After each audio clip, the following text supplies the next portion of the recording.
cause and effect model. Yep.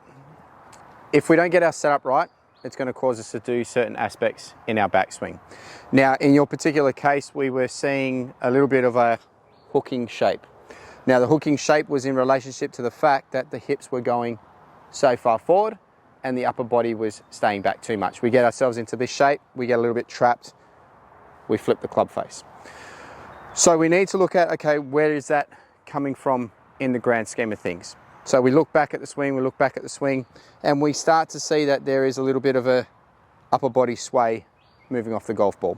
Now, as soon as we get an upper body sway, we start to pull the handle a little bit in too far, arms start to bend, and we're getting ourselves into a massive right path, which is closing the club face. But where is that coming from?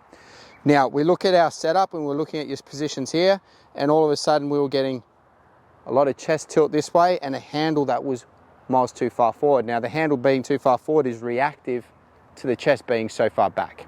So all I wanted you to do was I needed you to push so that pressure was on the lead side of the foot, but we wanted to change the angle of the buttons on our shirt at our setup position. We wanted to feel like it was a little bit more vertical and a little bit less pointing in that direction. So we changed the setup. So we pushed pressure onto the lead side. We got the lead side shoulder closer to here. So the swing feel or the drill is to feel like, okay, we're going to try and keep our lead side closer to that pole as we rotate to the top of our backswing. But the slight change in the buttons of our shirt in our setup is going to allow us to perform that better. The more that we're this way, the more likelihood we go that way. The more likelihood we go that way, the more likelihood we get a club face that looks like that. So cause and effect, fixed the buttons on the shirt, pressure on the lead side, and as a swing drill, we've got the pull noodle up to our left-hand side. We want to stay close to that pull noodle as we pivot it and turn to the top of the backswing. Makes sense?